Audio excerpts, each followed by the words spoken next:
but to be a voice that will shake a nation. Oh God, give us the evangelistic music that will reap the harvest and fill stadiums. God, we're daring to believe for a revolution of sound that will rip open the heavens and shake history.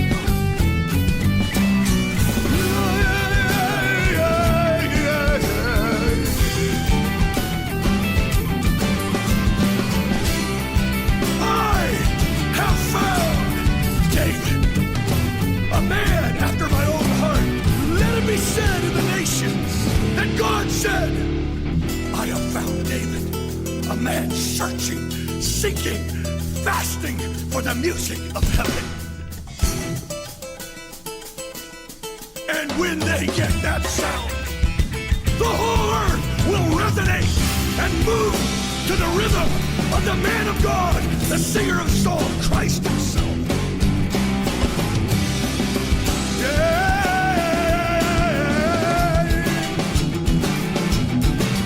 So we call him forth all over the land in the secret places of devotion.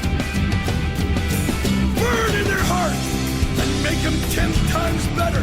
Make them 10 times better than the sounds of the earth. Boa noite, irmãos. Todo mundo com frio aí? Mas tem uns corajosos aí sem blusa. Aqui, ó. O varão valoroso aqui, tá ligado ali? Glória a Deus, tá vendo? Isso é um som demais, irmão. Eu vou chegar lá. Manda pra mim. Tô muito feliz, viu? Hoje é um dia especial, né? Dia dos Pais. Costumo dizer que ser pai transformou minha vida. Sempre quando tenho oportunidade de falar isso com pessoas solteiras, eu sempre falo: quando você é solteiro, você tem um conhecimento de Deus, o Pai, sobre o Pai. Mas quando você se torna pai, aí você começa a entender algumas coisas que Deus faz com você que até então você não entende. Sabe? Porque muitas vezes a nossa vida... Por exemplo, vou dar um exemplo prático aqui. Hoje eu fui surpreendido pela minha filha mais velha. Ela tem 20 anos de idade já, irmãos. Não é só esse monte que você vê aqui, não. Tem uma maiorzinha aqui. E eu fui surpreendido porque depois que ela ficou de maior, começou a ter Instagram e tal. E ela entrou numa fase que eu também entrei, sabe? Talvez todos nós entramos aqui. Aquela adolescência que a gente sente vergonha dos pais. Sim ou não? Eu tô sozinho nessa? Alguém riu aqui, ó. O irmãozinho já se entregou. É isso aí, irmão. Você começa a crescer, sabe? Os amigos são as pessoas com as quais você procura, você se abre, você conta. E sabe aquilo que o seu pai, sua mãe, os heróis que você tinha na sua casa, começa a perder o sentido. Você quer gastar mais tempo com seus amigos. E hoje, como tudo, né, você posta, você quer mostrar para todo mundo. Então eu sempre ficava observando ali, sabe, postagem de aniversário de um amigo, tava lá, stories, não, minha amiga e tal, parabéns e tal. E quando chegava o meu dia dos pais, dia do aniversário, era sempre aquela coisa na bola de meia. Ô pai, te amo, parabéns. Claro, mensagem linda, chorava, poxa filha, obrigado e tal, mas hoje me surpreendeu. Porque 20 anos de idade, irmão, chega uma hora que a gente vai tomando, sabe, uma certa maturidade, a gente começa a aprender aquilo que de fato tem valor na nossa vida. E ela fez uma postagem pública pro papai dela, cara. E eu chorei pra caramba hoje de manhã, sabe? Eu falei, caraca, foi mal, tipo, eu acordei, quando eu olhei, aquela mensagem enorme, minha foto, várias fotos dela pequena, eu sem barba, irmão, sem cabelo, magrelão, mais do que isso aqui. Depois vocês vê lá, e eu olhei, ó, já teve gente que viu, ó. E eu, caraca, teve coragem, entendeu? Por quê? Porque quando a gente chega numa maturidade, a gente torna público o nosso amor ao nosso pai e à nossa mãe. A gente não tem vergonha disso. Não tem vergonha de abraçar, não tem vergonha de beijar, não tem vergonha de que o mundo saiba que você tem ainda, que você ama, que é importante para você. E eu sei que nem todos estão nessa condição aqui, entendeu? Mas é importante a gente entender isso, porque isso fala sobre a nossa vida com o nosso Pai. Muitas vezes a nossa caminhada cristã é como um mero adolescente que está aqui para Deus. Eu louvo a Deus, danço para Deus, falo com Deus, falo de Deus, mas lá fora o mundo não sabe que nós temos um Pai, que nós temos um irmão, nosso Senhor, nosso Salvador. Muitas vezes nossos amigos, os mais íntimos, eles sabem, mas aqueles que Deus queria fazer através de nós, a gente ainda continua.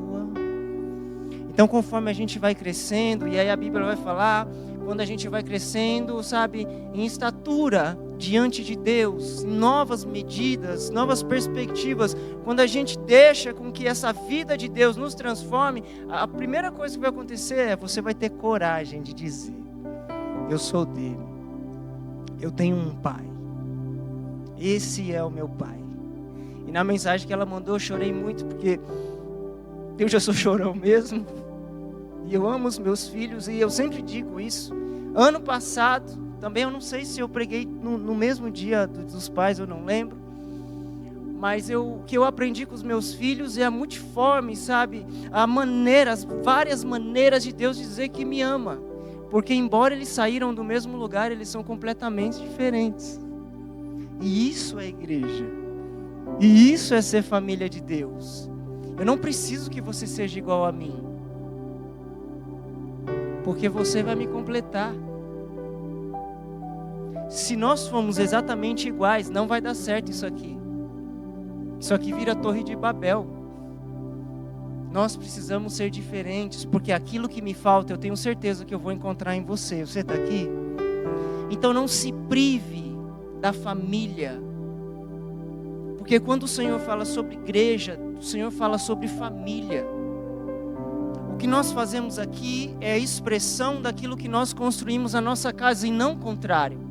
Você não vive na sua casa o que você vive aqui. Nós precisamos viver aqui aquilo que nós vivemos na nossa casa. Porque a igreja é o lugar do testemunho. Então a Gabriela, como pais, a gente tem que lidar com serzinhos bem diferentes uns dos outros. E que muitas vezes eles estão querendo se matar ali. E a gente tem que ficar naquela. Por quê? Porque a gente não é Deus e não está em todos os lugares ao mesmo tempo. Ou seja, a gente não sabe quem está certo. A gente não sabe quem está contando a sua versão da história, mas a real é outra. E aí eu fico naquela, ai Deus, e agora? O Senhor vê tudo. E eu não consigo ver nada. Como é que eu vou julgar algo que eu não vi? Então é lapidando, é sempre ensinando, e Deus nos ensinando por meio das crianças. Essa é a nossa vida com Deus. E por que eu estou falando isso para vocês? Porque tem a ver com o que eu quero falar nessa noite.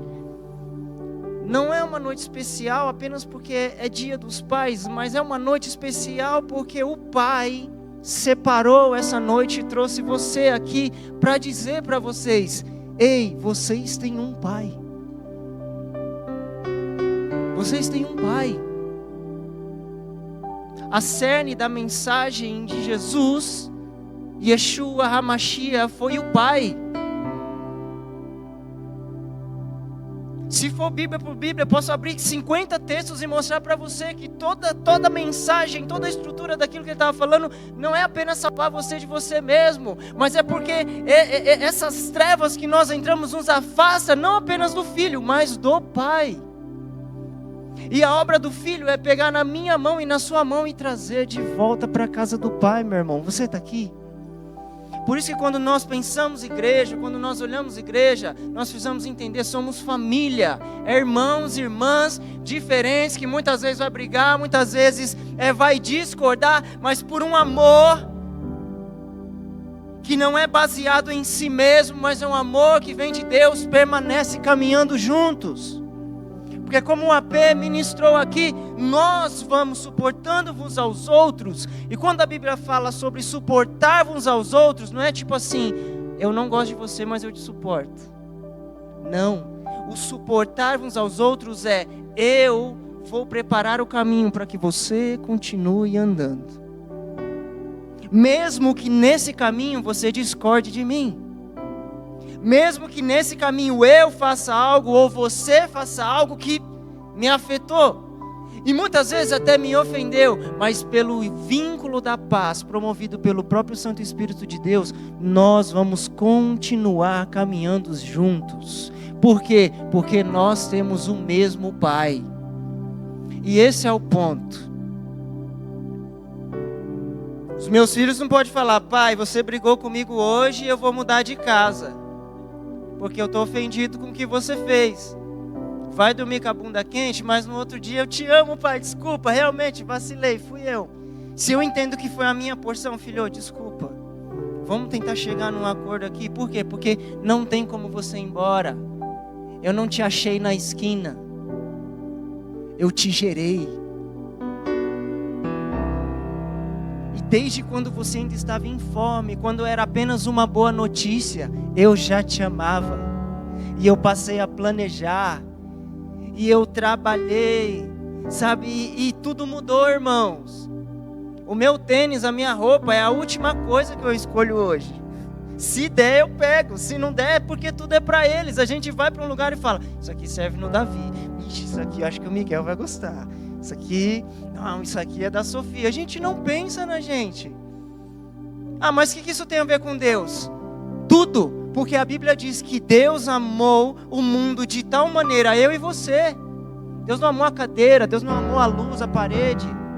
Não foi o carro, Deus amou eu e você.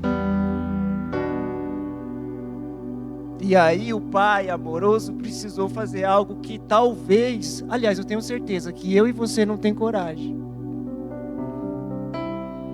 Ele olhou para o seu filho e falou: filho, você é o único, e eu preciso que você se torne o primeiro de muitos. A Bíblia diz isso. O unigênito se tornou o primeiro de muitos. Ele era único. Tinha tudo. Meus irmãos, olha aqui para mim. Yeshua tem tudo o que o Pai procura. E ainda assim, ele olhou para o filho e disse: mas eu quero mais. Você é perfeito. E eu criei o homem no Éden para ser perfeito, mas desde o início ele tropeçou. Nós falamos aqui, sabe, de oferta, de um coração dadivoso, e não é sobre dinheiro, mas eu quero que você entenda um princípio sobre esse filho do pai chamado Adão. Deus construiu todas as coisas antes de fazer Adão. Sabe para quê? Para que Adão não dissesse: fui eu que fiz. Ele fez tudo antes e disse: eu vou fazer de você apenas administrador. O seu esforço é administrar. Mas quando a gente cresce na nossa caminhada com Deus, a gente acha que é merecedor de alguma coisa. É por isso a nossa dificuldade de doar. Porque a gente acha que tudo que a gente tem é porque a gente mereceu. Mas a Bíblia diz: o homem não tem nada se dos céus não for lhe dado. Então tudo aquilo que eu e você acha que é nosso é dele. Então, semente nenhuma que a gente colocar vai pagar aquilo que o Pai, o nosso Pai fez por nós. Deu o seu próprio Filho.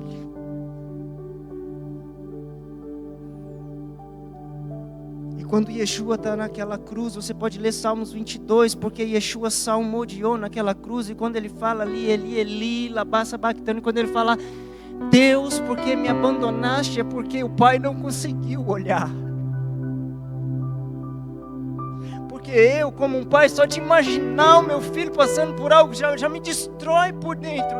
E nós estamos falando de Deus Todo-Poderoso, que entregou o seu Filho e que entende todas as coisas, mas que colocou algo dentro de mim e de você, que é o amor. E quando ele olhou para o seu filho, ele falou: eu não posso olhar para isso daqui.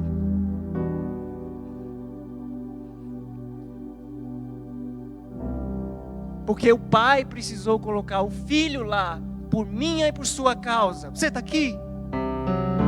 Isso é paternidade. O primeiro princípio da paternidade, ela é sacrificial. Então, a primeira coisa que a gente precisa entender, seja você pai ou seja você mãe que atua, sabe como um pai, você sabe, é sacrificial. Então, enquanto nós não temos muitas coisas na nossa vida para administrar, principalmente como pais ou mães, nós não entendemos o amor sacrificial. Mas quando você entende o amor sacrificial, nada mais te pega. Tudo já está entregue. Deus não tem dificuldade em falar com você. Deus não tem dificuldade de pedir algo para você.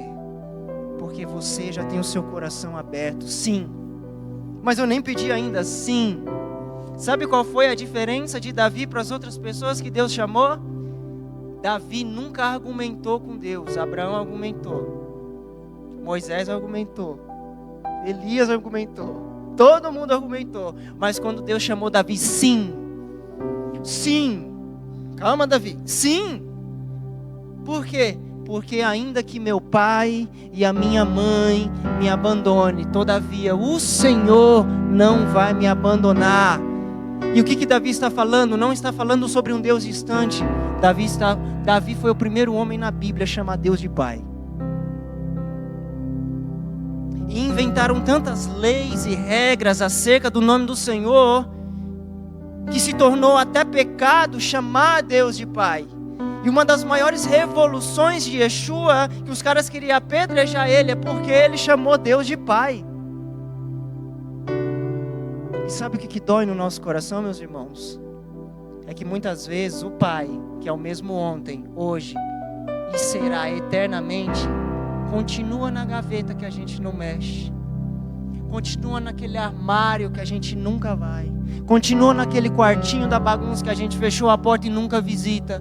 Ou continua como um Deus distante, que parece que Yeshua veio nos salvar desse Deus. Deixa ele lá, eu vou lidar com o filho. Não, filho aqui. E o filho, você não entendeu o que eu vim fazer.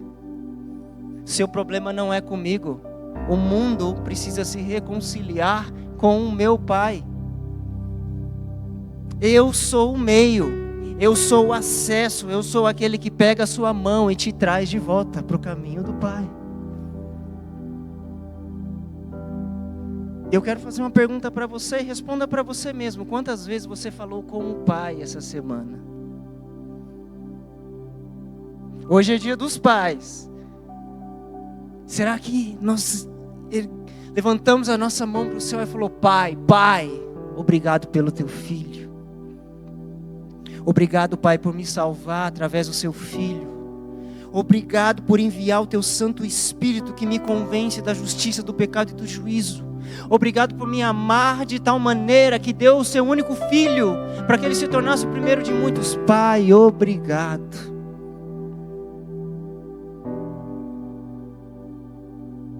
Eu te amo, Pai. Como o Neto usou como exemplo aqui, o AP Cristiano, ele tinha falado, muitas vezes nós jogamos para Deus as experiências que nós temos aqui nessa terra. E quando nós olhamos para a Bíblia ela não esconde nada, irmãos. A Bíblia vai mostrar ótimos pais, mas vai mostrar pais horríveis. Por exemplo, Jessé, pai de Davi. Davi, ele foi concebido no pecado. Davi era considerado meio que um filho da vergonha. Então Jessé meio que não assumia. Davi era tratado como um escravo e não como um filho. E é por isso que ele diz: ainda que meu pai e minha mãe me abandone, porque essa era a realidade de Davi. E às vezes pode ser a realidade de alguns aqui. Tínhamos expectativas humanas sobre alguém, mas nós não fomos respondidos da forma. Meus irmãos, deixa eu dizer para você algo, não é culpa sua. Só que Davi, logo no início da sua vida, entendeu: todavia o Senhor continua me amando como pai.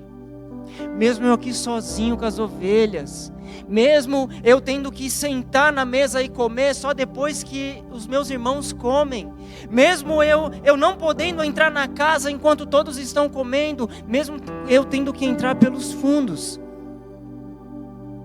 todavia o Senhor não me abandonou. A harpa não vai parar de tocar. Eu vou continuar escrevendo canções para você. Eu vou continuar pastoreando para você. Porque olha só, Davi não pastoreava para si, mas para o Senhor. Ele disse: se o Senhor é o meu pastor, se o Senhor é o meu pastor. Quando ele se apresenta para Saul, ele fala: eu venho em nome do Senhor. Porque quando eu estava pastoreando, veio um leão e eu matei, veio um urso e eu matei, na minha força, não, na força do meu Pai. Mas olha aqui para mim, meus irmãos, só que chegou um dia que a Bíblia diz que Deus viu no coração de Davi alguém segundo o seu próprio coração. Enquanto Saul foi escolhido rei segundo o coração do povo, Davi foi levantado rei segundo o coração de Deus. Deus olhou para esse menino, órfão para o natural, mas com um pai excelente, que não muda, que não tem sombra de variação, um Deus gracioso, amoroso, que um dia olhou para esse menino e falou: olha, você pode se ver como rejeitado, mas eu te vejo como um rei. Meus irmãos, Deus viu Davi 40 anos antes dele nascer, sabe por quê? Porque quando Deus ele separa o profeta Samuel, e Samuel ele unge Davi, Samuel ele unge Saul 40 anos antes de Davi nascer. Só que quando Deus ele olha para Samuel, o profeta Samuel diz assim: eu vou levantar um profeta segundo o meu coração para estar diante do meu rei ungido. Antes de Deus chamar Samuel, já viu Davi.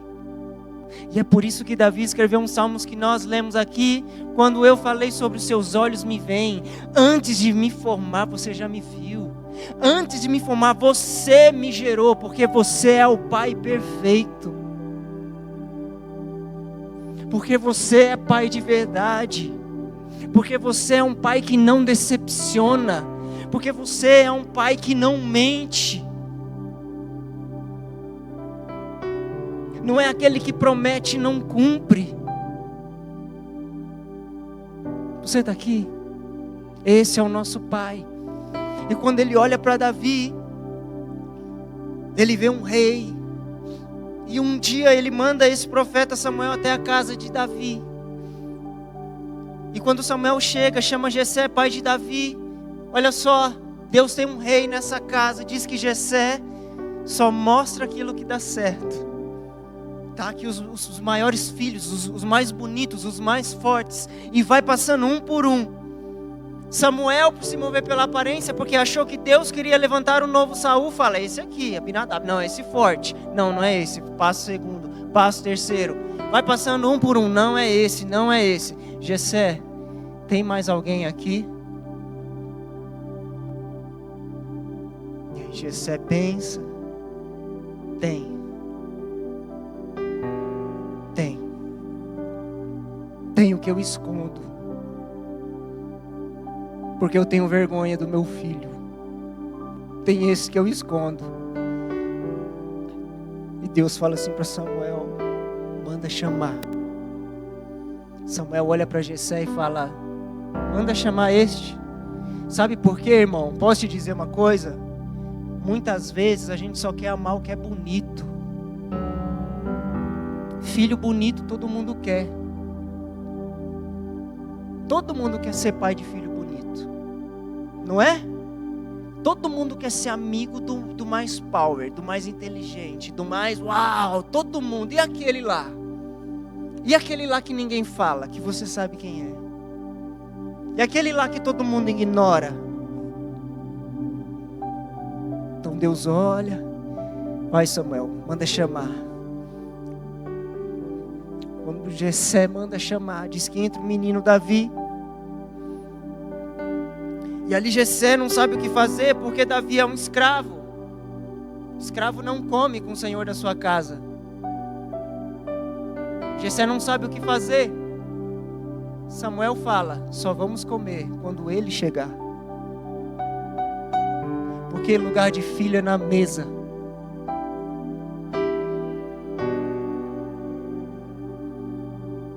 Lugar de filho é na mesa.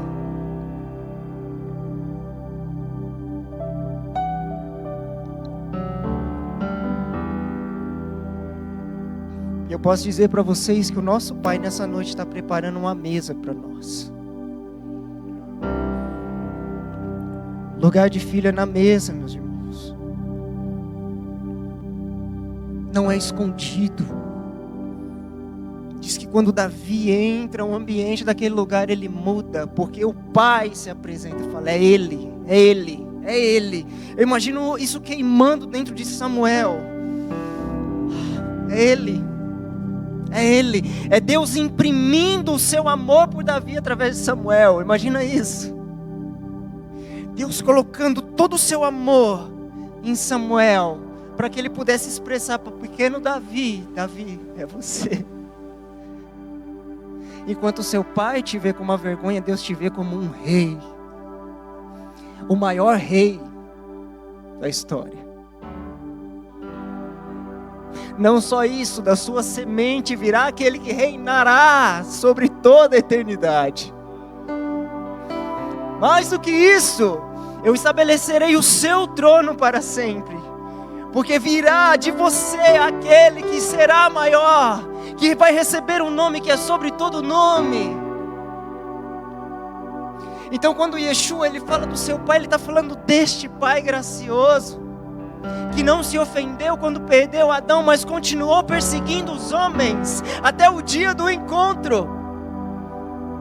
E de geração em geração ele encontrou pessoas específicas: Abraão, Moisés, Davi. Ele foi encontrando essas pessoas, até que chegou o Filho de fato. E agora por meio do Filho, Deus pode me encontrar e te encontrar.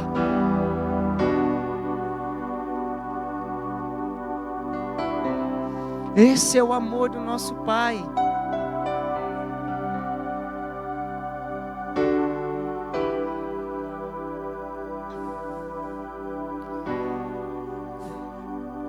Feche os seus olhos no seu lugar. O que você pode dizer para o seu pai aí, meu irmão?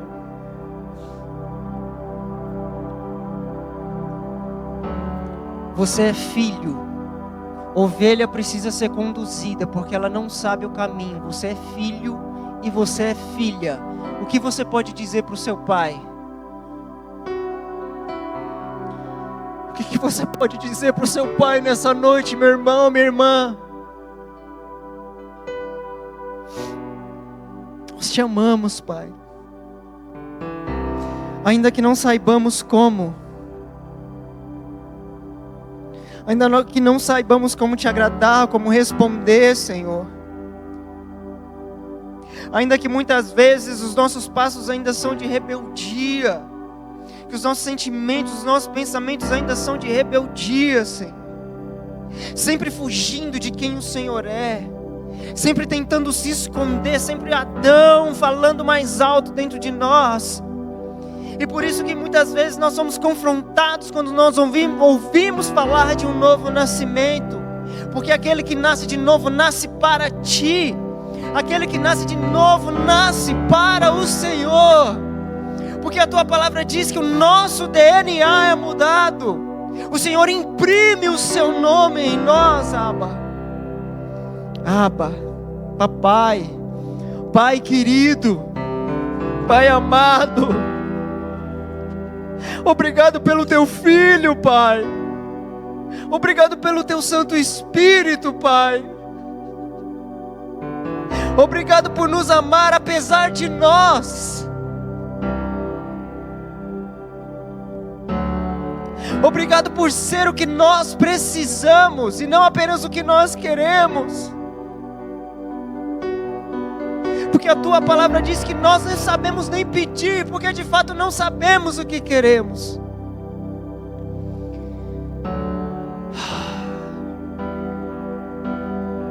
Nós te amamos, Pai.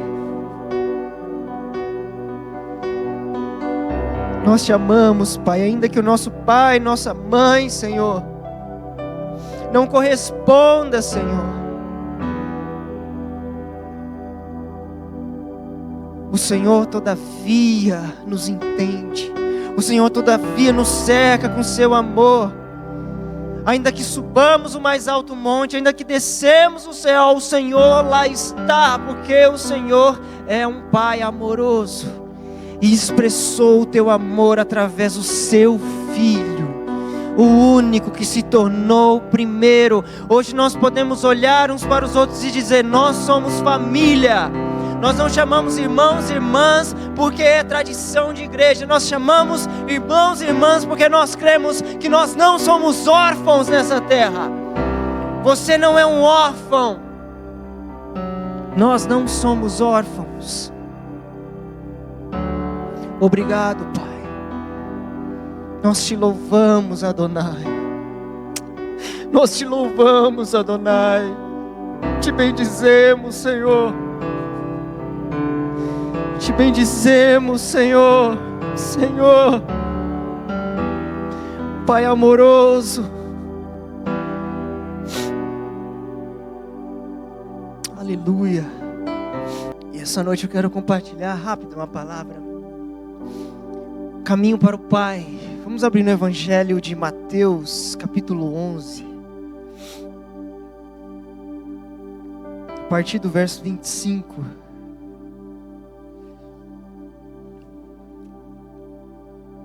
Isso aí, muito bom.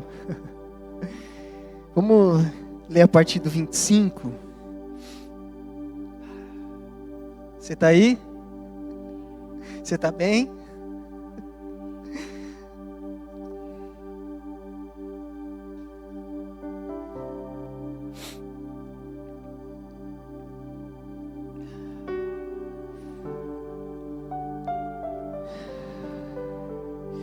Mateus 11, a partir do 25. Diz assim: por aquele tempo exclamou Jesus: graça te dou, o quê? Ó Pai, Senhor do céu e da terra, porque ocultaste essas coisas aos sábios e instruídos, e as revelaste aos pequeninos. Verso 26. Sim, ó Pai, porque assim foi do teu agrado. Verso 27. Tudo me foi entregue por quem? Ninguém conhece o Filho senão, e ninguém conhece o Pai, e a quem o Filho o quiser revelar. Então eu queria discorrer um pouco sobre isso, porque quando a gente continua lendo esse texto, Yeshua, ele faz um convite como um rabino para as pessoas, porque depois, os versos posteriores, ele diz assim: vinde a mim, todos que estão cansados e oprimidos, porque o meu jugo é suave, o meu fardo é leve. E essa palavra jugo, ela é utilizada em dois aspectos. Primeiro, quando é colocado num boi, para guiá-lo no caminho. Mas isso também é uma expressão rabínica que diz que o jugo é a perspectiva de um rabino sobre a palavra de Deus. Então, quando Yeshua está fazendo esse convite, ele diz algo interessante. Primeiro, o convite que eu estou fazendo não é para te dar conhecimento. Por isso que ele está falando sobre sábios, inteligentes, cheios de conhecimento. Não é sobre esses. Quando ele faz esse convite sobre a minha perspectiva, sobre o que o meu pai ensinou, não é sobre um Deus que quer se manter distante, mas de um pai presente. Então, quando ele está falando para as pessoas, ele já está fazendo algo que naquela época era um escândalo. Ele diz: o meu Pai. E quando nós olhamos para essa palavra aqui, Pai, ela é muito interessante, porque todas as vezes que Yeshua, ele usa essa palavra Pai, ele usa a palavra Abba. E é muito interessante porque, embora o Novo Testamento ele foi traduzido, para o grego, e do grego, todas as vezes que é utilizado a palavra Pai em relação ao Deus, ela se mantém na sua língua original, aramaico e hebraico, Abba. Porque a palavra Abba, ela é formada por 2 letras. A primeira letra do alfabeto, o Aleph, que significa o início de tudo. E a letra B, Beit, que dá origem à palavra Bará, que é criar. Então a palavra Abba, ela significa início, mas também o fim de tudo. Então todas as vezes que Yeshua ele se dirige ao seu Pai, ele se dirige nessa perspectiva: você é o meu início, você é o fim de tudo. Você é aquele que começa e é você que conclui todas as coisas. E a palavra Abba, que é uma palavra fácil, é uma das primeiras palavras que uma criança ela aprende no hebraico. Abba, Abba, papai, início, destino. A palavra Abba também significa fonte, também significa seio, aquele que amamenta. Tudo isso é o Pai, é aquele que nutre, é aquele que guarda. Mas olha aqui para mim, é também aquele que envia. Porque quando nós olhamos para a mãe, nós conseguimos identificar algo. Mãe é aquela que protege, é aquela que agarra, aquela que não quer soltar. Tá aqui, não vou largar. O pai não, é o que envia, é o que solta. Quando o filho cai e se machuca, a mãe já fica desesperada. Ai meu Deus, vem cá, vamos passar um negócio no pé. O pai, não, você vai cair de novo, continua. Pai, perdi o tampão do dedo. Vá, remenda aí, continua jogando. Ai, caí da bicicleta. Não, continua. Porque o pai é um envio. Imagina se o pai olhasse para Yeshua na primeira perseguição e fala: não filho, volta para cá. Não, deixa, volta para cá. Vamos deixar um pouco mais pesado agora. Getsemane. Yeshua chega para 3 discípulos, fica aqui, porque eu vou orar. Vou para um lugar chamado Getsemane,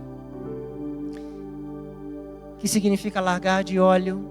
Você sabe como se produzia óleo? Pisando, pressão, peso. Era essa forma que se produzia azeite. E é nesse lugar que ele está. E ele diz ali para os discípulos: eu preciso subir. Quando ele sobe para orar, a gente vai ver em João capítulo 16, João capítulo 17, primeira coisa que ele fala: Pai, Abba, se possível for, afaste de mim esse cálice. Percebe que ele não diz Deus, Hashem, Adonai, Abba. Se possível for, contudo, seja feita a tua vontade. Porque eu entendo que o seu papel como pai não é me proteger, é me enviar. É por isso que muitas vezes Deus levanta pessoas na sua vida para agir da mesma forma. Não para te proteger, mas para te enviar. E enviar dói. Todo mundo quer o metiolate que não arde. Todo mundo quer o transparente. Ninguém quer o mercúrio. De pintava, ficava uma semana aqui. Meu Deus, o que era aquilo? O Pai envia. E Yeshua diz isso, um texto que eu amo. A vida eterna é... Você sabe o que é a vida eterna, meu irmão? A vida eterna é que conheça o Pai e ao Filho que o enviou. Essa é a vida eterna. Que você conheça o Pai e que você conheça o Filho a quem Ele enviou. Você quer desfrutar da vida eterna aqui na terra? Porque muitas vezes quando nós pensamos vida eterna, nós pensamos o quê? Quando eu morrer. Quando eu morrer eu vou desfrutar da vida eterna. Mas as Escrituras nos mostram que o acesso à vida eterna é agora. Por quê? Porque você tem um Pai. Porque você não é órfão. E Jesus, ele teve uma missão muito difícil. Porque Jesus, ele precisava pregar, ele precisava ensinar sobre essa reconciliação, no qual ele se tornaria um meio para que isso acontecesse. Mas até então ele precisava chamar pessoas totalmente diferentes para andar com ele. E antes de mostrar a paternidade de Deus para todas as outras pessoas de Israel, ele pegou 12 caras totalmente diferentes um do outro.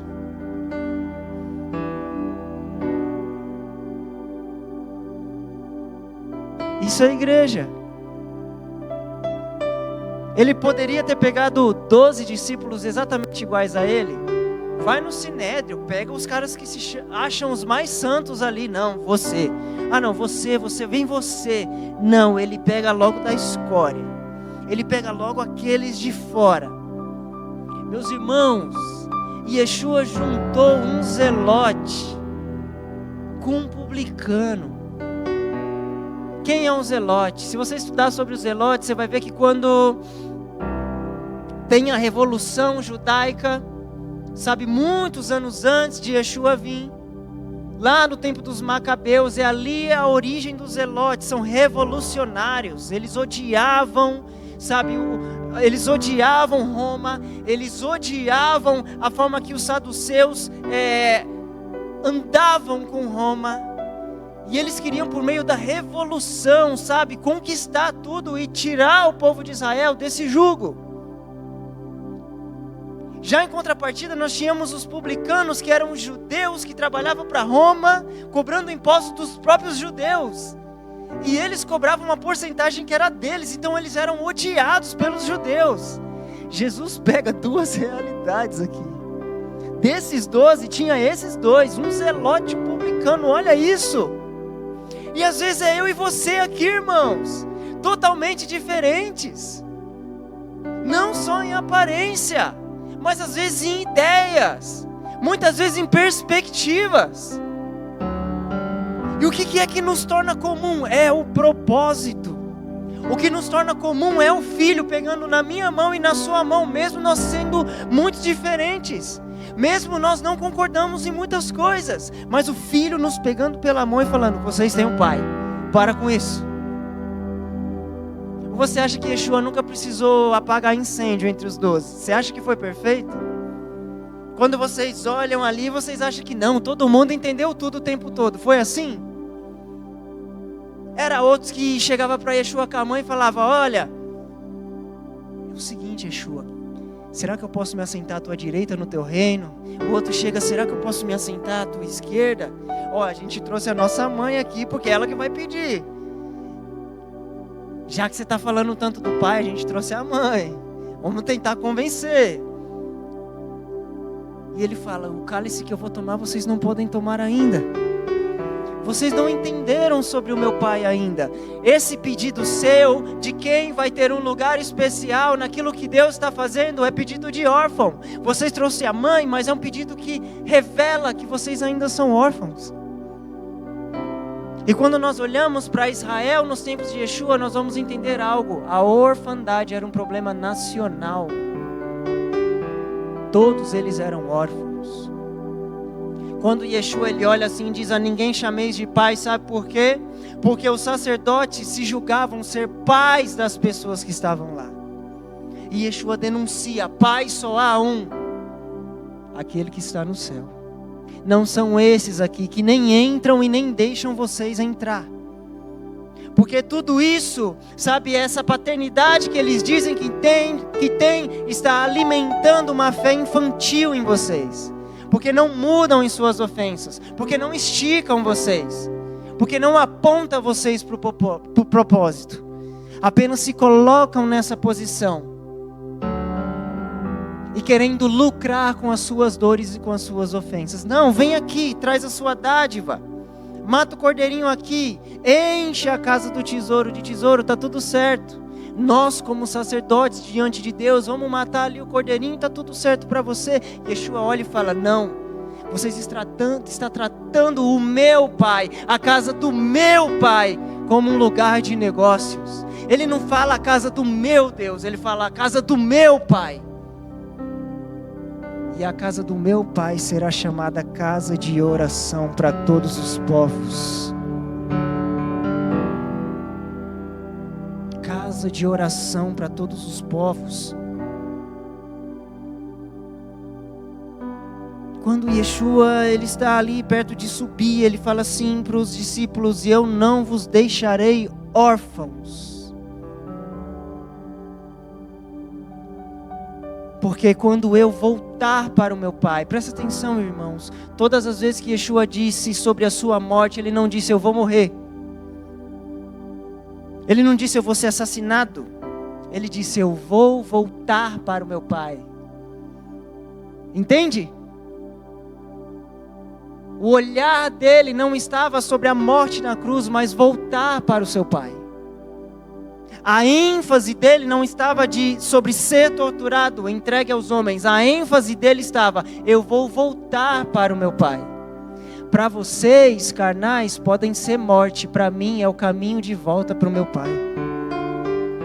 Para nós, muitas vezes, aqui, no ajuntamento, quando nós estamos trabalhando para o Senhor, ou na nossa vida, em coisas que Deus nos exige, muitas vezes para nós é morte. Nós não entendemos que é fazer o caminho de volta para o Pai. Então para nós é sacrifício. Nos ofende, nos oprime. Então o Senhor, como um bom Pai, está dizendo para nós, família da fé, nós precisamos aprender a andar juntos pelo vínculo da paz que é o Espírito Santo de Deus. Porque Yeshua disse, eu não vos deixarei órfãos, mas quando eu voltar para o meu Pai, eu vos enviarei o Consolador. E sabe o que ele diz mais? E ele vos fará lembrar todas as coisas. Lembrar de quê? Que você não é órfão. Que você não é órfão. Que você tem um Pai. E que tudo que nós estamos fazendo na nossa vida é apenas para glorificar o nosso Pai. Se sujeitando ao senhorio de Cristo. Sendo obedientes. Amém? Romanos no capítulo 8, verso 14 e 15. Vamos ler juntos?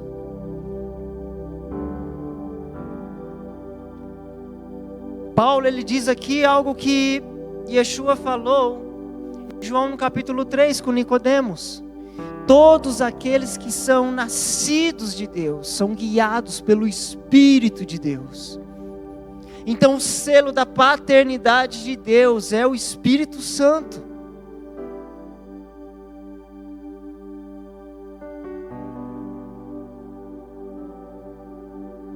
E muitas vezes nós tratamos a presença do Espírito como o arrepio. Sensorialmente. Eu senti alguma coisa. Muitas vezes Deus não quer fazer você sentir. Deus quer fazer você entender.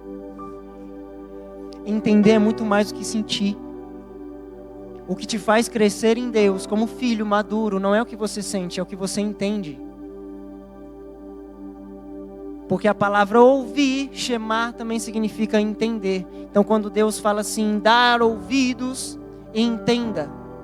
Dar ouvidos ao meu filho, ouça o meu filho, entenda o meu filho. Ele tem uma mensagem. Olha só o que Paulo diz, a carta aos Romanos capítulo 8, versos 14 e 15. Vamos ler juntos? Pois todos os que são o quê? Por quê? Somos filhos ou escravos? Somos filhos ou escravos? E por que muitas vezes a nossa relação com Deus é uma relação de patrão e servo? De patrão e funcionário? Porque muitas vezes a nossa relação com Deus está baseada naquilo que nós vamos receber dele, não naquilo que nós temos que oferecer. Porque Paulo vai dizer em Gálatas que o escravo só trabalha por um salário, mas o filho, ele administra a herança do seu pai. Então, se somos filhos e filhas, nós não precisamos de um salário de Deus. Tudo já é nosso, nós precisamos administrar o que é dele. E quando Deus quer treinar o nosso coração, quando Deus quer formar o nosso coração, Deus nos pede, assim como ele pediu para Abraão. Abraão teve Isaac na sua velhice. Sabe o que Abraão fez quando Isaac nasceu? Parou de levantar altares para o Senhor. Só festejou. Deus me atendeu, obrigado, obrigado, obrigado. Esqueceu de Deus. A vida só foi festa. Agora eu tenho o filho da promessa, se cumpriu. Nossa, agora eu vou ser pai, ser pai, ser pai, ser pai, ser pai. E aí Deus olha para ele: você se esqueceu que eu sou o seu pai. Eu não te chamei apenas para ser pai, eu te chamei para ser uma voz para as nações. Eu não te chamei apenas para ser pai, eu te chamei para dar destino e propósito ao seu filho. Mas você se esqueceu de mim. Deus olha para ele e diz assim: então me dá o seu único filho. Me dá esse aqui. Imagina isso para um pai. Agora posso te dizer algo? O pai não estava pedindo nada para Abraão que ele não iria fazer no futuro. Sabe qual é a diferença? É que Deus fez aquilo que Abraão não precisou fazer.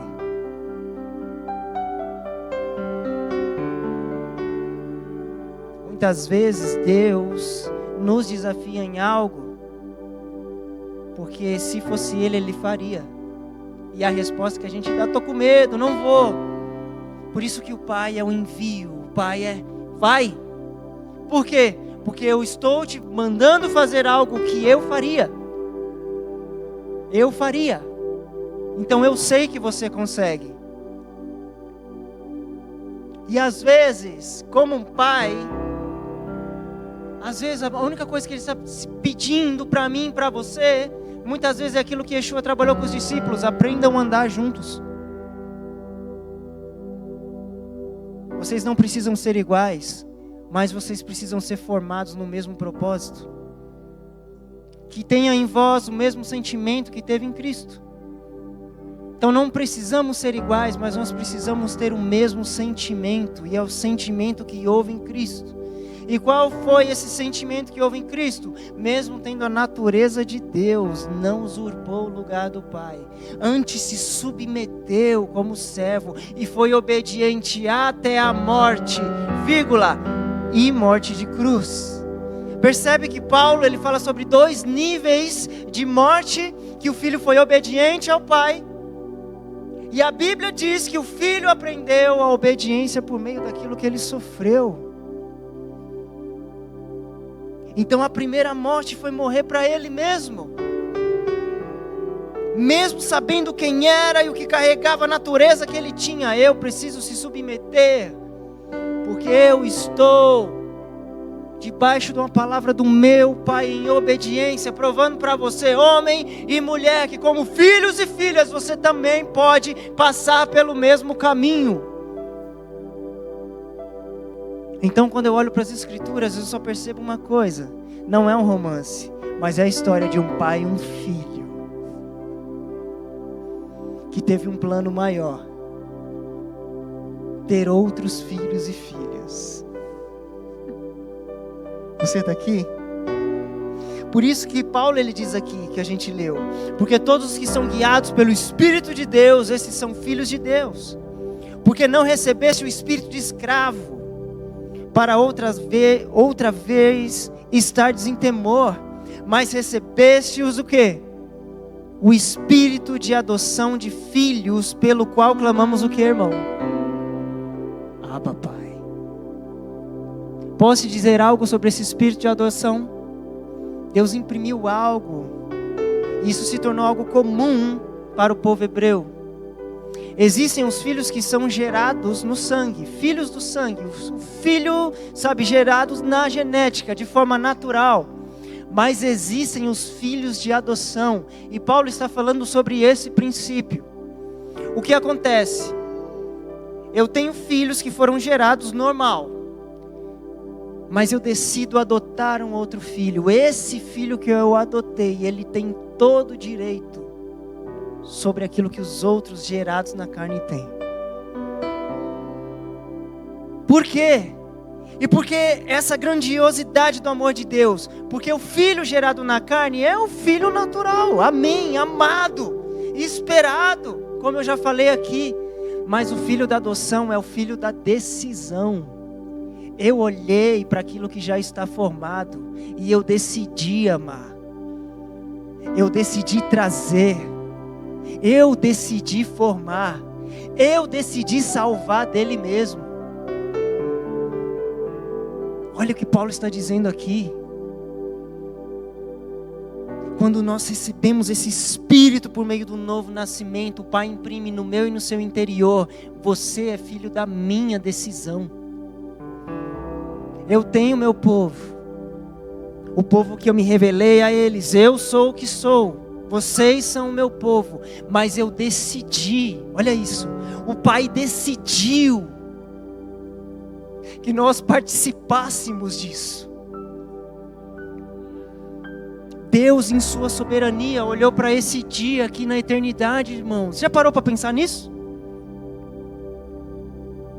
Eu estou aqui há um pouco mais de um ano, mas o primeiro contato que eu tive com a AP foi uns 10 anos atrás. Quem diria que a gente ia andar junto? Deus já viu. Deus viu naquele dia. Deus viu antes daquele dia. E tudo que eu passei na minha vida, e tudo que você passou, e tudo que vocês passaram na sua vida, que te trouxe aqui até hoje, Deus viu. Essa é a soberania de Deus. Você não está aqui por acaso. Você acha que você está aqui porque, não, Dia dos Pais eu vou lá cantar uma música, ouvir uma palavra? Você foi abraçado sem perceber. Não deu certo onde eu estava, estou aqui. O que aconteceu? Você foi abraçado sem perceber. Agora Deus está dizendo para você: cresça, para que você entenda mais, para que eu não seja apenas um Deus escondido. Me publique na sua vida. Me publique na sua vida. Que o mundo saiba que eu sou o seu pai. Que o mundo saiba que eu enviei o meu filho porque eu te amei. Não que você é o centro do meu amor, mas porque você é o filho da decisão. Porque eu decidi adotar você. Porque eu decidi te inserir no meu plano. E eu te dei algo que dinheiro nenhum pode pagar, o meu filho. E depois eu completei a obra. Agora eu te dei o meu Espírito, o selo da adoção. Por que Paulo termina esse texto dizendo Abba Pai? Porque aquele que era genérico se tornou original. Vocês também fazem parte da promessa. Vocês também são um com o meu povo. Vocês também são um com o meu povo. Eu sou o pai de vocês. Eu não quero que vocês me tratem como alguém distante, alguém que você tem medo apenas. Porque medo é diferente de temor. Temor é um dos espíritos de Deus que fala em Isaías. Medo é consequência.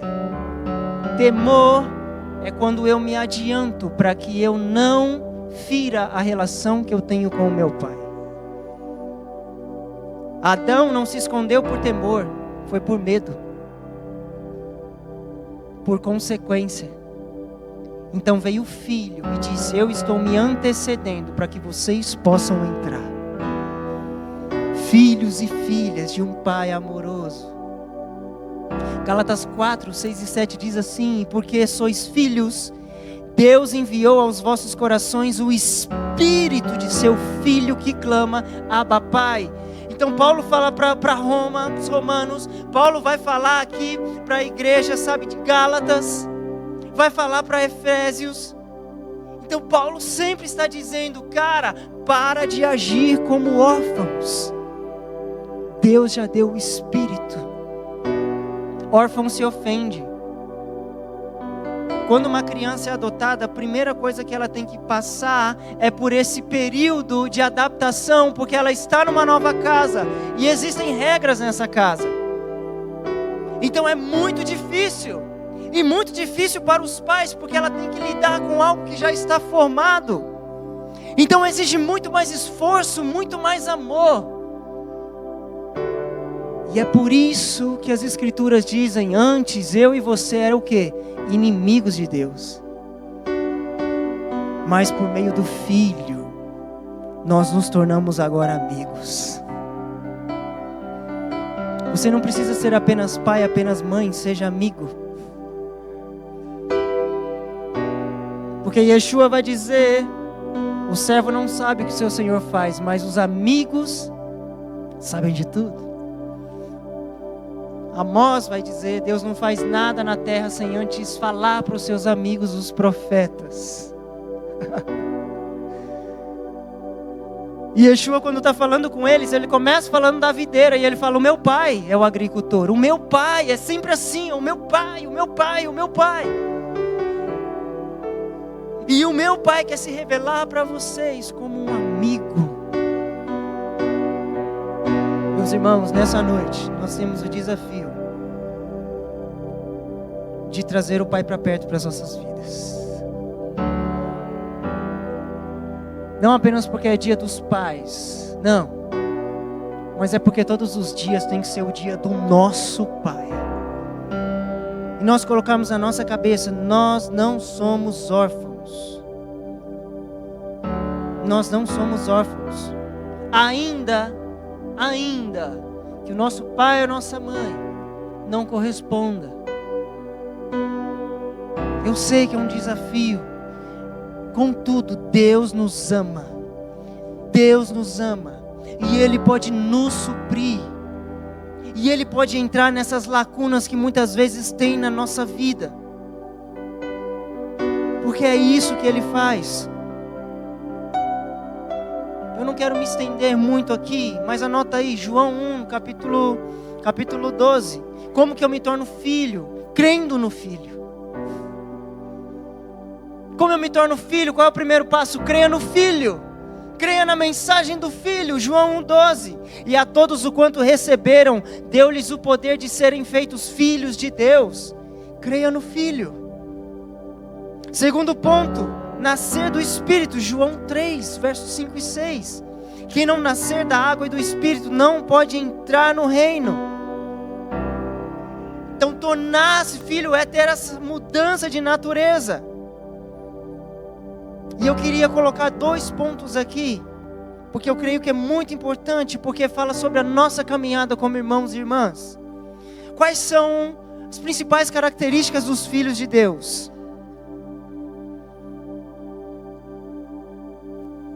Vamos ler Mateus capítulo 5.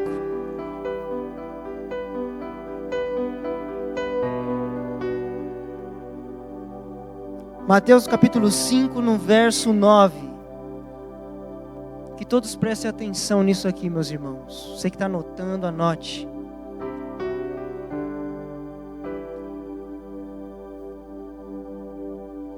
Como o AP disse aqui, quando a nossa natureza ela é transformada, você não apenas reproduz uma mensagem, você se torna a mensagem. Por isso nós cantamos aqui, a gente pode fazer a harmonia mais bonita do mundo. E essa canção me feriu essa semana. Para mim essa aqui. Se nós olharmos o panorama geral como igreja, é isso aqui.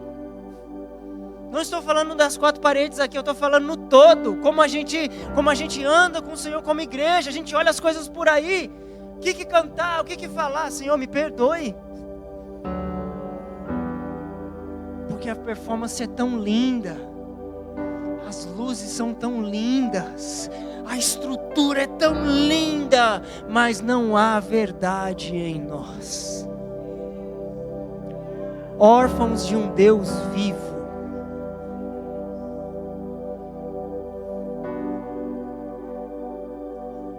De que vale a pena ter tudo se não temos nada. Te dar os lábios e não a alma. Yeshua disse isso. Vocês honram meu Pai com a boca, mas o coração está longe. Sabem muito, fala muito, mas de dentro não tem nada.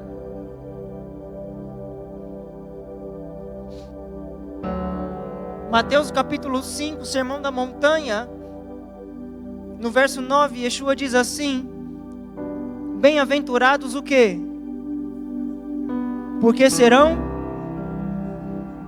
Opa, isso aqui é uma característica de um filho de Deus. O que é um pacificador? Primeiro, pacificador não é o ofendido. Muitas vezes falamos, somos filhos, mas muitas vezes a nossa vida ela é facciosa. Pacificador não anda por facção. Se ele se ofende, ele tem maturidade para resolver e crescer. Sou eu que estou falando? Yeshua está dizendo, bem-aventurados os pacificadores, pois eles serão chamados filhos de Deus. Um pacificador não é aquele que bota a lenha na fogueira, é aquele que diz, ei, vamos pensar juntos. Isaías no capítulo 1, Deus diz assim para o povo, eu não aguento mais as festas de vocês. Todas as vezes que vocês se reúnem em meu nome, sabe o que eu faço? Eu viro o meu rosto de vocês. Porém, ele diz assim, vamos pensar juntos. Olha o que Deus está dizendo para o povo, vamos pensar juntos. Para que manter a rebeldia? Vamos conversar, porque dessa forma eu posso te curar. E aquela vestidura que está vermelha como escarlate, eu deixarei branco como a neve. Vamos pensar juntos. Um pacificador não é aquele que alimenta a ofensa.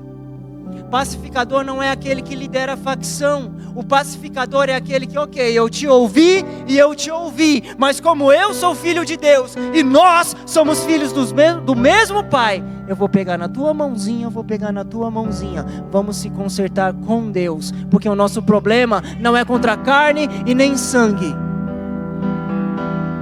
mas contra principados e potestades que têm atuado para fazer de nós filhos da rebeldia.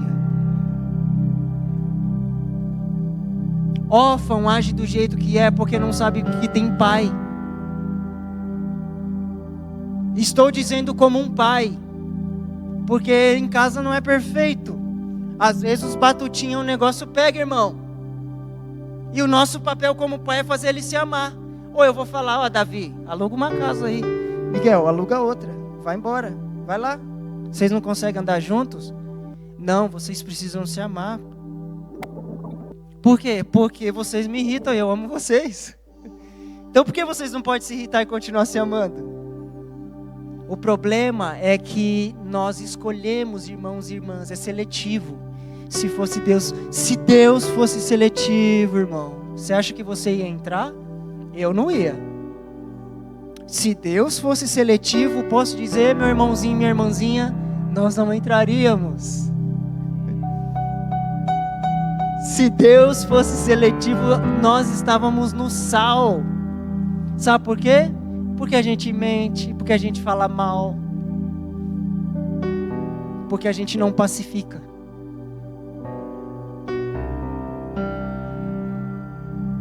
Porque a gente não luta para se tornar um. Muitas vezes a gente se junta no nosso bolinho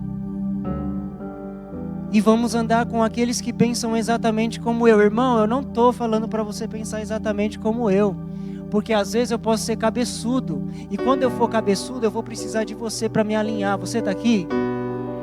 Ou vocês acham que o arroz acerta em tudo? Lógico que não. E é por isso que nós estamos aqui, para nos ajustar. Quando nós falamos aqui na frente, não é que é você, é nós. É nós, não é sobre você, é sobre nós. Porque o reino de Deus é sobre nós. Então muitas vezes nós precisamos pacificar. Bem-aventurados, e anota isso, os pacificadores, porque eles serão chamados filhos de Deus. Lucas 6,35 diz, sede misericordiosos, como também o vosso Pai é misericordioso. Muitas vezes nós queremos agir na autojustiça e não por misericórdia. Mas Deus foi misericordioso quando na nossa lástima, quando na nossa pior forma, Ele olhou e disse, eu decidi ser o seu Pai. E eu vou enviar o meu filho. Sabe por quê? Porque eu não quero ser pai de filho bonito, mas anda na minha presença e ser perfeito. Quando vocês entenderem que vocês têm um pai, eu vou aperfeiçoar vocês. Saia da sua ofensa, saia da sua mentira, saia da sua rebeldia, do seu orgulho. Isso é para mim e para você. Porque muitas vezes a gente está com o nosso dedo apontado para tudo e para todos. Mas posso te dizer uma coisa? tudo está exposto diante daquele que um dia haveremos de prestar contas. Então eu posso dizer a minha versão para você. Deus já sabe a realidade. Deus sabe o que está acontecendo. Por que eu estou dizendo isso? Porque um dos maiores desafios é ser um. Porque um dos maiores desafios da igreja é ser igreja. Sabia? Não tem coisa mais difícil para a igreja do que ser igreja.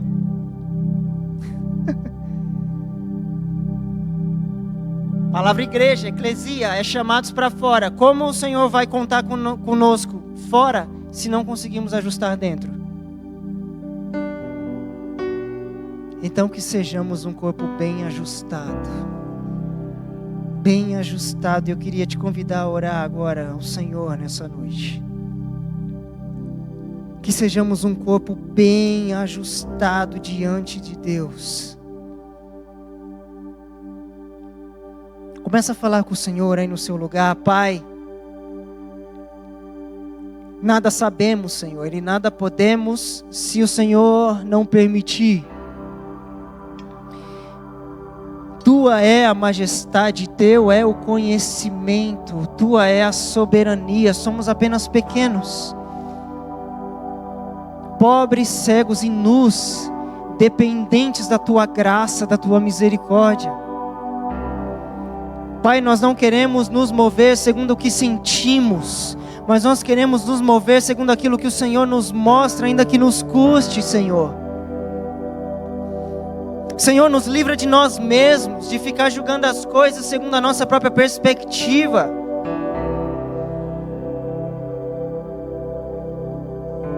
Nós não estamos certos, Senhor. Estamos errados diante do Senhor. Somos carentes da sua misericórdia, da sua graça. Pai, tira, Senhor, todo espírito de orfandade do meio.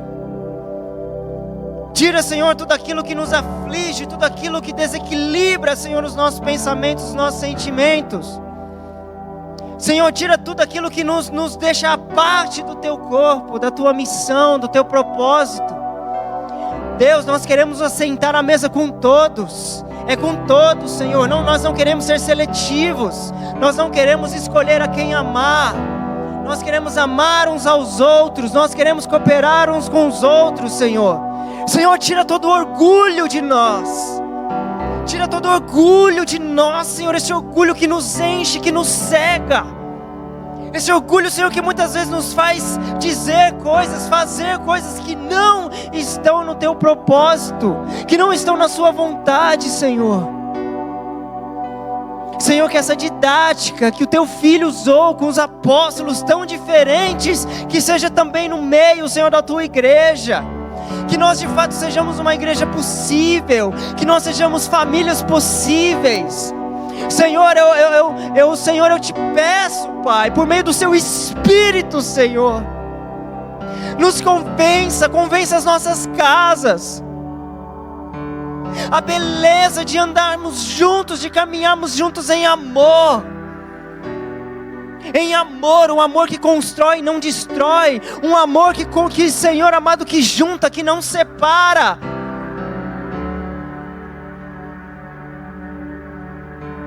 Porque a tua palavra diz que um reino dividido ele não prospera, Senhor. E eu sei, Pai amado, que o Senhor está se revelando nessa noite, Senhor, nos esticando como um Pai amado, dizendo: eu estou falando para filhos e filhas. Filhos e filhas, Senhor. Nós não queremos ser como a igreja da Galácia que Paulo escreveu. Já eram para vocês ser mestres, mas vocês ainda continuam sendo como crianças. Já eram para vocês ensinar, mas vocês ainda estão debaixo dos rudimentos desse mundo. Senhor, nós queremos estar diante de Ti. Queremos estar diante de Ti como filhos e filhas maduras, Senhor. Maduros diante de Ti, Senhor, que dizem sim, Pai amado, sim para o que o Senhor está dizendo. Senhor, nos ensina a olhar as pessoas, nos ensina a olhar para as situações com os Seus olhos.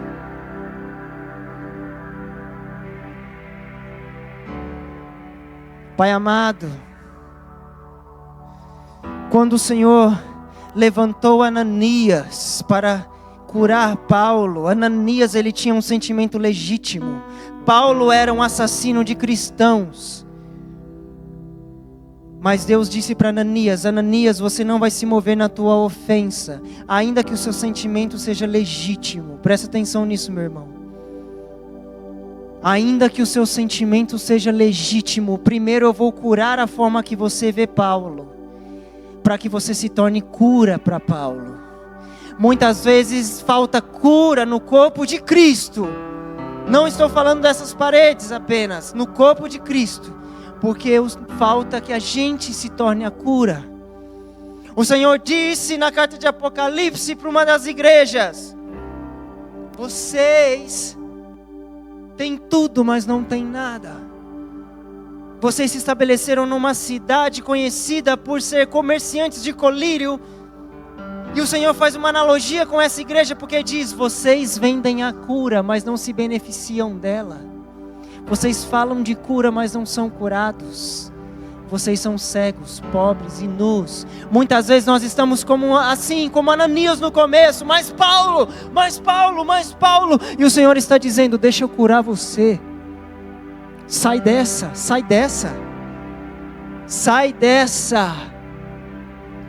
Não deixe que a sua ofensa te guie. Não deixa que a sua ofensa te guie. Pare de olhar as coisas pelas perspectivas de outras pessoas. Olhe pelos meus olhos. Eu já vi algo em Paulo e eu preciso de você. Muitas vezes Deus vai colocar essas pessoas na sua vida, que você vai olhar e vai falar: não, isso aqui eu não vou investir, não vou apostar, já era, não quero saber. E o Senhor está falando: então deixa eu curar você, para que você seja cura para ela. Que a cura comece por vocês, que a cura comece por nós, meus irmãos. Fique de pé aí no seu lugar. Diga isso para o Senhor: Senhor, que eu seja cura. Ninguém quer ser cura. Muitas vezes nós queremos ser aqueles que condenam, mas nós não queremos ser cura. Ei, cadê você? Muitas vezes nós queremos ser aqueles que sentenciam, mas nós não queremos ser a cura. Meus irmãos, o Senhor está falando para mim e para você hoje, como um Pai amoroso, sobre graça e misericórdia. Deus não está falando sobre justiça e vingança. Deus está falando sobre graça e misericórdia. Se nós somos filhos e filhas, se nós dizemos que nós servimos a Deus, que nós temos uma vida com Deus, então que essa vida nos transforme. E se ela não transformou ainda, então que nós, como igreja do Senhor, digamos para Ele: então eis-me aqui, Senhor. Porque eu não sei se vocês entenderam, mas nas últimas semanas o Senhor tem falado sobre restaurar a forma que nós vemos as coisas. Talvez nós estamos aqui dentro olhando algumas coisas e julgando o mundo, julgando as pessoas lá fora, julgando o trabalho, pela nossa ofensa, pela nossa perspectiva. E o Senhor está dizendo numa reunião, na outra, no trabalho, na faculdade, na nossa família: ei, veja as coisas do meu modo, porque o meu jugo é suave, porque o meu fardo é leve, porque a minha forma de ver as coisas é diferente. Você não é órfão, você tem um pai, você é filho, você é filha, e eu decidi te chamar. Somos filhos da decisão essa que nós não teríamos coragem. Você teria coragem de dar algo que você ama por alguém que você não gosta? É mais fácil quebrar, é mais fácil romper, é mais fácil destruir, é mais fácil matar do que você sacrificar. Amar dói, porque nós precisamos matar aquilo que grita em nosso interior todos os dias. Esse é o desafio do amor. E eu quero encerrar aqui dizendo: Deus não pediu nada para mim, para você, daquilo que Ele não fez. Ele já fez. então não tem desculpa para mim e para você dizer para Ele: eu não consigo perdoar, eu não consigo largar, eu não consigo continuar caminhando.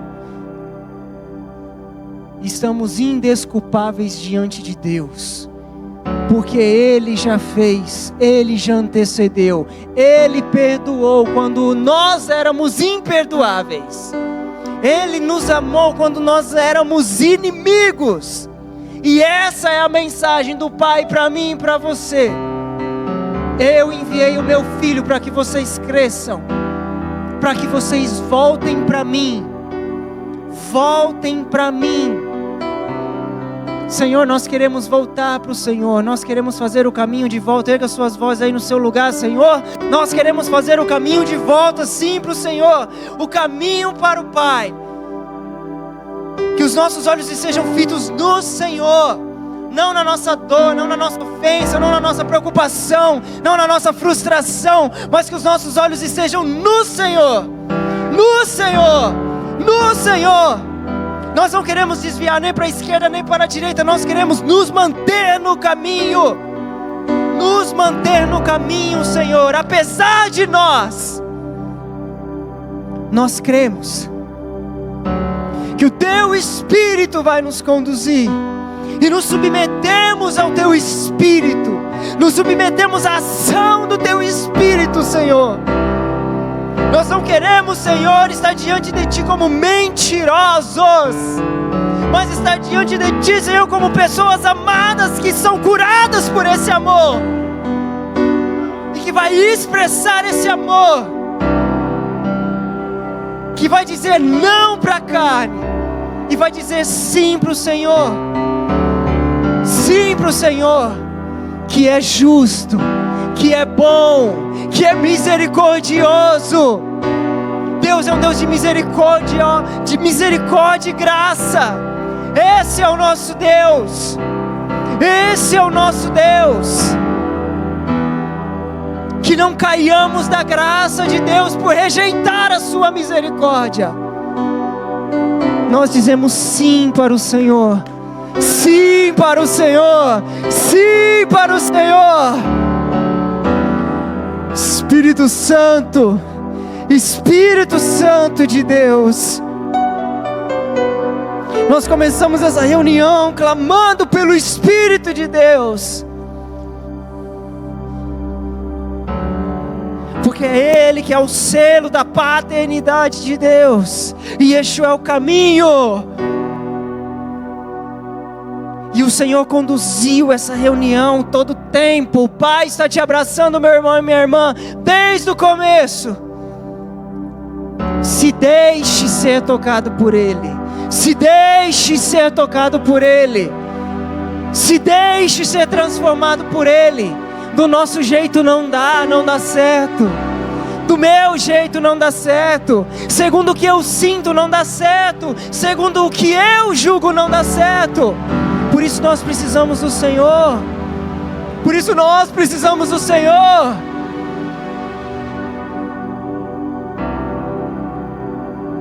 Um coração quebrantado e contrito Deus não despreza. A palavra diz que o Senhor habita no mais alto e sublime trono, mas também com os quebrantados de coração. Quer atrair o seu Pai.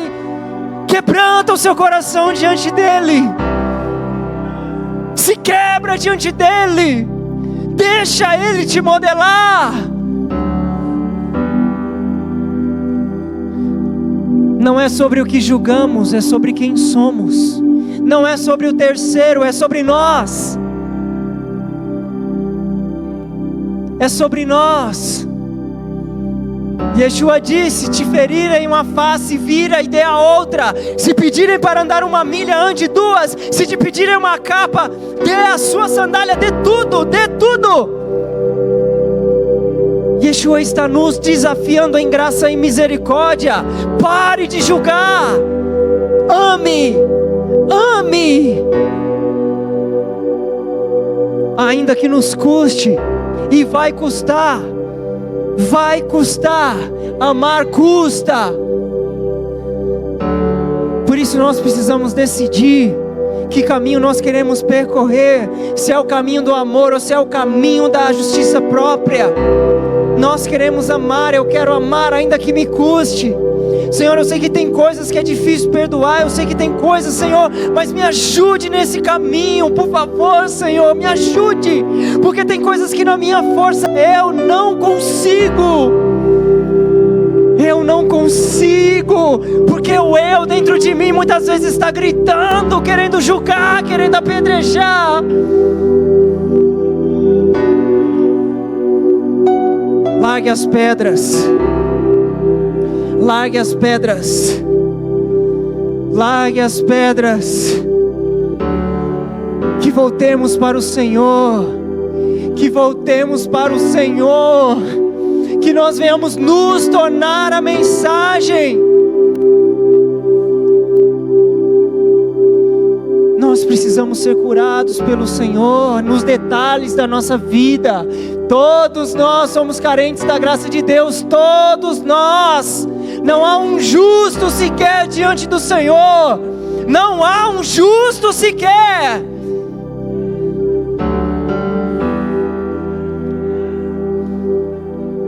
Oh Senhor. Oh Senhor. Obrigado, Pai. Obrigado, Senhor, pelo Teu amor que nunca falha. Adonai, Adonai, Pai, Pai, Abba, Deus querido. Oh, Senhor. Adonai. Visita, Senhor, aquele lugar que nós não deixamos ninguém acessar. Visita esse lugar, Senhor. Visita esse lugar que nos deixa tão duros, tão insensíveis. Deixa Deus acessar esse lugar, meu irmão. Deixa Deus acessar esse lugar.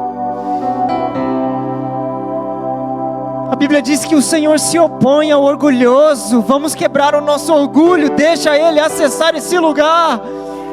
Senhor, acesse esse lugar em nós.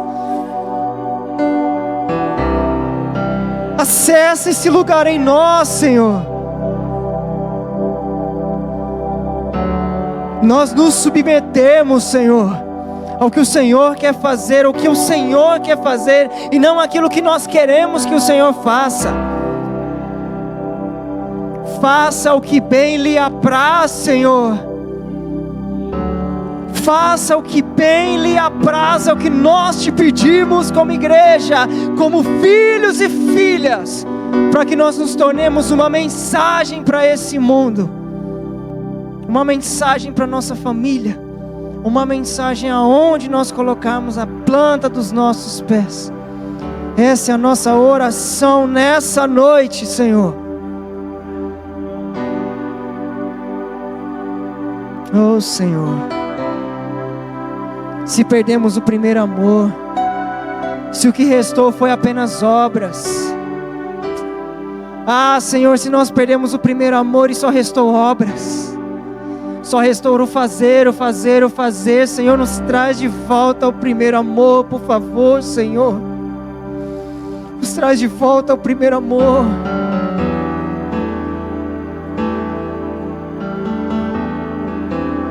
Nos traz de volta, Senhor. É assim que nós oramos, Pai, desde já agradecendo, Senhor, que eu sei que o Senhor é fiel, Pai, para terminar aquilo que o Senhor começou. Obrigado, Senhor. Obrigado, Senhor, em nome do Teu Filho Yeshua, Senhor. Amém, Senhor. Amém.